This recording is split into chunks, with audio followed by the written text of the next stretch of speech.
Yeah. I mean, honestly, those are existential questions that I continue to ask myself to this day because, you're definitely right. I think on one hand, naturally, stuff just has to wait until, you know, 9 o'clock at night when I can actually do it. Right. And that's a lot of just kind of spending time writing feedback for, annual or, doing big plans, writing specs or one pagers. Those are things that unfortunately tend to, limit themselves to when the sun is not in the sky. And your days do get filled up with meetings. And kind of the way that I look about it, I have a spreadsheet of, I think it goes across, I think it's an entire quarter, right? It's like Monday, Tuesday, Wednesday, Thursday. And I have chunks of time that I reserve in there for, generally speaking, important things. And I have one slot, I think it's every day at 10:30 a.m. I almost certainly every single day of every year have a one-on-one at 10:30 with somebody. And so I kind of have these blocks of time where I know I'm just having one or two one-on-ones so that I can get to all my folks, generally speaking, once a quarter, give or take.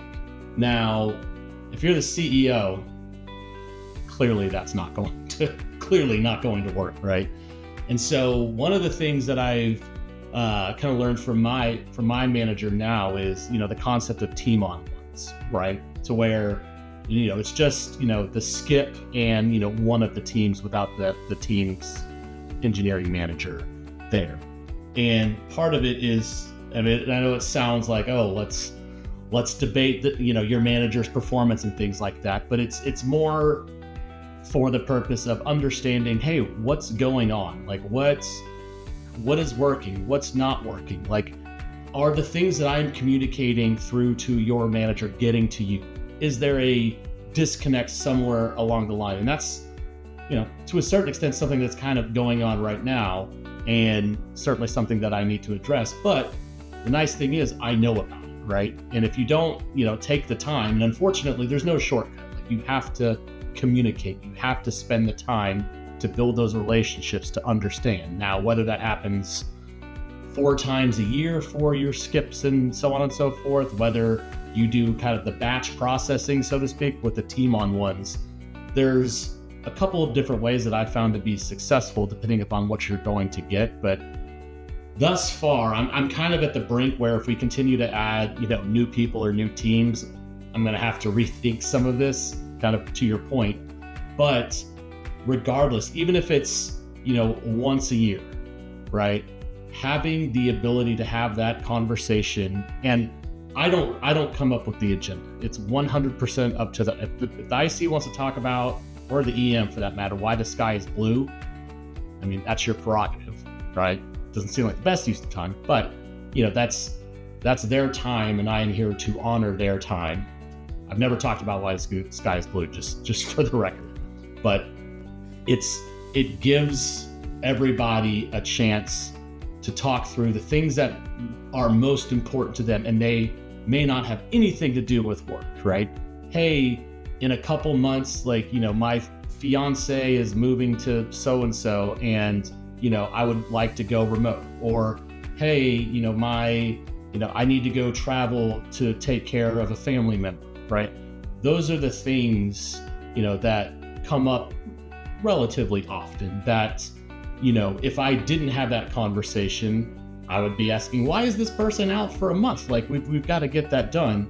And kind of to your point, like, that starts to kind of invite some rushes to judgment and perhaps some label that might completely be true. I think it is super honorable for somebody to go, take care of their parent while they're sick and things like that. And those are things that I certainly want to support, because chances are that's a good person who's, innocent. Like, they're not choosing, they're choosing to do this, but, they were kind of thrust into this position, and by no real fault of their own or anybody. And without getting that context and having those connections, how deep or maybe perhaps superficial, if nothing else, I as a leader am aware of kind of what's going on, and, I can address things as and when they need to, and, we can work together to find, a good result.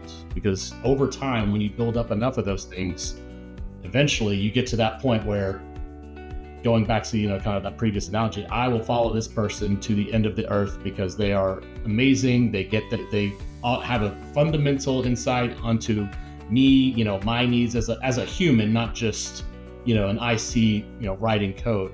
And I have full confidence that, come whatever challenges may, this person is going to be, I know exactly how this person is going to react, and we're going to get through it together, right? Because it is a two-way street.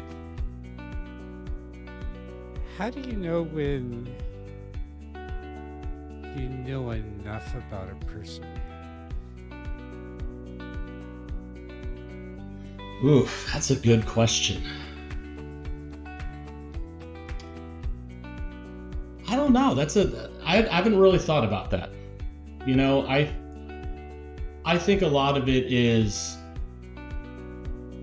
when I, kind of think back to the friendships that I have like outside of work that have nothing to do with work, and the sheer amount of time we have spent together, right? I mean, if you added it all up consecutively, it'd be weeks and weeks and weeks and months. And, obviously as you grow older, like, you don't have as much time to do those things. But when you have those seeds, then the kind of touch points or checkpoints don't need to be infrequent. Like when I talk to my friends, I can pop in and say, hey, what's going on?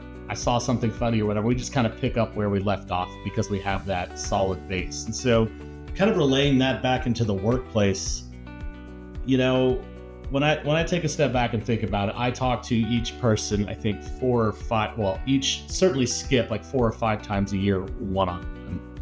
And, I don't know that you will ever fully get to know a person talking to them 4 times a year, right? And so to that end, like what I think about skip level one-on-ones specifically, I don't think that there's ever a time where you can say like, okay, good, I know this person fully. I know you, I've got you. Like, we're good. We don't need to have this recurring meeting. If something pops up, feel free to schedule time on my calendar, which people do anyways. But I think really what strengthens the organization and the culture is having those lines of communication defined, planned for, and when we get to that, we all know, or the both of us know, here's what we want to get out of this meeting. Here's kind of what we talked about last time. Here's how, the tips or feedback or whatever it is that they give them. Here's how it's working. Could be good, could be bad.